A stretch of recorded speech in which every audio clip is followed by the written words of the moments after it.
Hyper-V Training Tutorial Part 1, Installation. This training video will show you how to install Hyper-V in a Windows Server operating system environment and launch virtual machines. We'll start off by explaining what Hyper-V is exactly. Hyper-V is Microsoft's hardware virtualization product.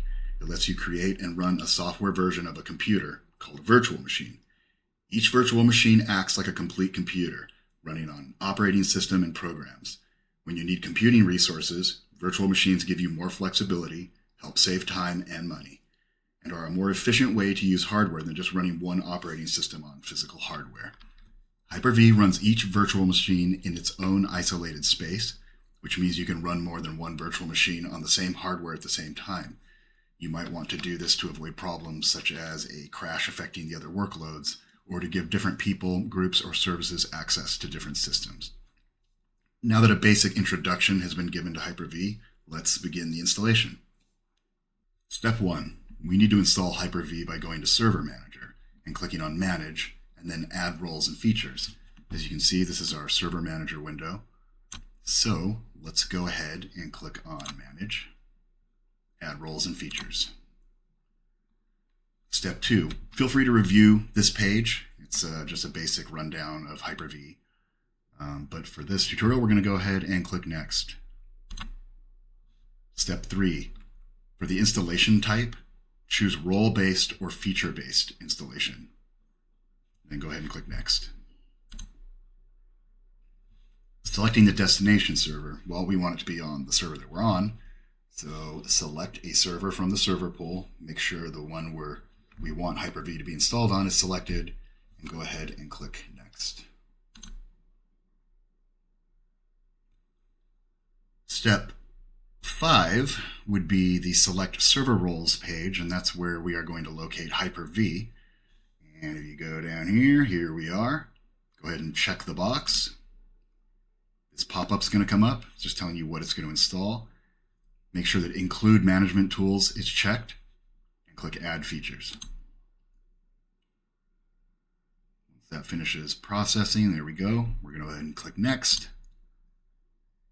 The select features, we do not need any additional software packages or functionality, so we just click Next on this. We're now on step 7, create, got a little ahead of myself. This page you can go ahead and click Next on. You can give it a read. Virtual switches. On the virtual switches page, this is where we will select the physical network interface card, the NIC, which is this guy here, to act as our virtual switch. This virtual switch will be attached to each virtual machine we create as its network card. This allows for each virtual machine to acquire an IP address and communicate with the network and internet. You can think of it kind of as like this is the physical network card, and it will act as a gateway for the virtual switch that we're creating. Go ahead and check the box, click Next. The virtual machine migration, we are going to skip this part. Live migrations will be covered in a secondary Hyper-V tutorial video. For now, though, it's a little intricate, so I'll make a part 2 for this part. Click Next.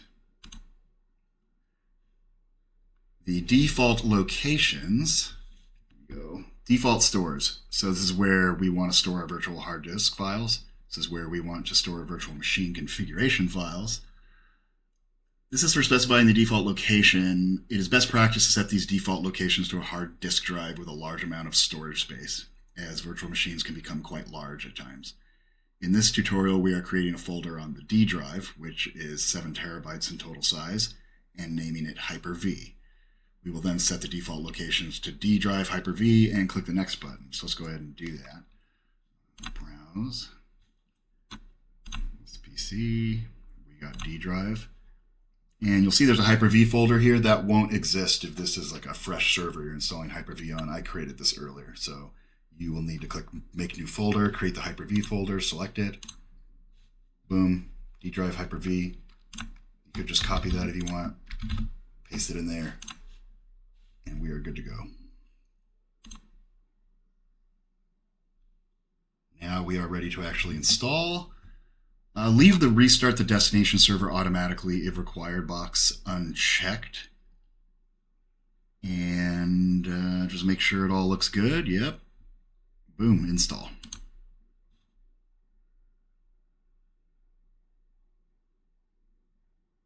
And we will sit here and wait for a moment. This might take a few minutes. All right, the installation has completed, and as you see, a restart is pending on the server. So on the previous page, we could have checked the restart automatically checkbox, but sometimes roles and features are being added to live production environments with server applications already running. So I generally like to restart the computer manually when I'm comfortable knowing it's not going to affect any end users on the network, or I'm not going to be rebooting it automatically while some server application is running and people are connected to it. So let's go ahead and close. We are now ready to reboot. Let's give it a go.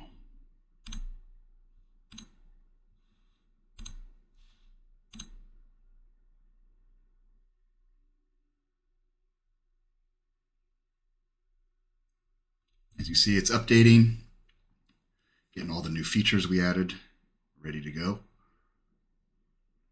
All right, so the server has rebooted, it's come back up, and we've remoted back into it.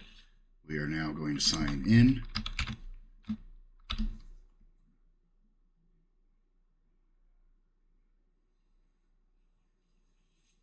Once it's up and running, we are going to, you can either go to the start button and look for it. Should be under administrative tools. There it is, Hyper-V. Or if you like to work how I do, I search a lot. So you'd use the search box, Hyper-V, boom.